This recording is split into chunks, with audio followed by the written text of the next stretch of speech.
Robert, I want to start with small business in the employment picture. Many people know you from Shark Tank as an investor in small businesses, startup businesses. These weekly jobless claims are at 6.6 million, double last week's record number. We just last hour had Dallas Fed President Robert Kaplan on. He was talking about small business and questions about how tough it is for them going through this period, how hard it might be for them to recover. What are you advising your invested companies to do when it comes to employees these days? Do you think they're going to be able to hold on to them? Are they going to have to let many go? Yeah, it's really tough. I saw that report. We've been advising our small businesses, and I've been talking to a lot of small businesses every day, and it's really painful. And these numbers are of biblical proportions. The key for every small business is you have to survive. And I think it's easy to say, don't let anybody go and do the right thing. But nobody really knows how long this is going to last. And our advice to small businesses, make your own decision because you have to survive. If the business doesn't survive, there's nothing to come back to. And a lot of our businesses that, they kind of break out into two camps, people that saw it coming and moved quickly, and now people that are seeing the reality of these numbers. And I think we're going to see even more layoffs in April. Wow. Does this come down to the importance of cash and having access to it, having it on hand?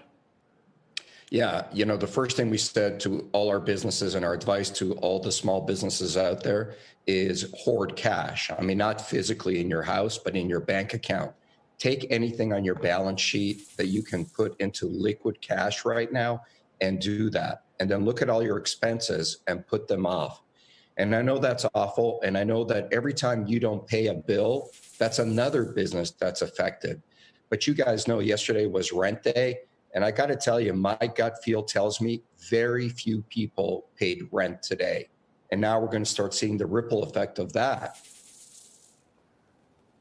Yeah, certainly a lot of ripple effects. I'm curious, I want to get your take on the CARES Act and what that's going to mean for small businesses, especially since tomorrow is the day where they can begin to connect with their lenders and start to take on these loans, hopefully, I guess potentially on a first come, first served basis to be able to weather this situation. Is it going to be enough? Is it clear enough what companies are going to be able to have to do and the steps they're going to have to take to be able to hook into this government assistance?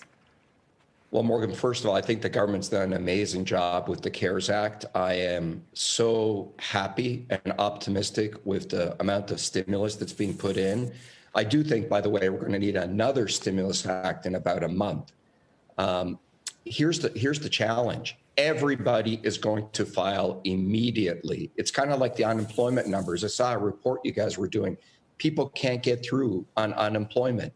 Think about how many people are going to file for this right now. I think there's going to be a challenge in getting it out there, but it's coming.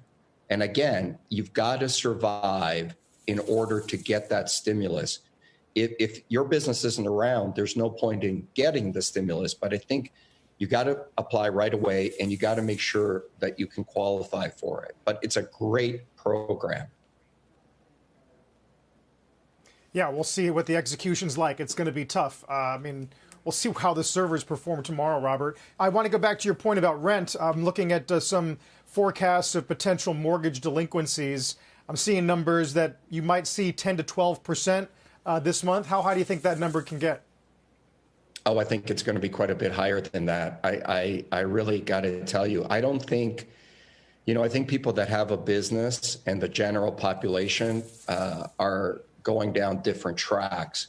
I think people that have a small business or even a medium-sized business or even a large business in some cases, the reality of this situation is very stark for them. And anything they can do to push off costs or expenses, they're doing right now. So I don't know if the delinquencies are going to be high. It all depends how long it goes. But for the next 2 to 3 months, a lot of people aren't going to pay their rent. A lot of people are going to push off those kind of bills. And it's going to be interesting to see what happens. If the entire population goes back at once, which I don't think is going to happen. But if parts of the population start going back, things are going to slowly return. But the next 2 months are going to be brutal for mortgages, for commercial paper, for leases. And here's the reality. What are the commercial landlords going to do? They're not going to kick anybody out right now because it's not like anybody is looking for office space right now. So they're just going to have to take it.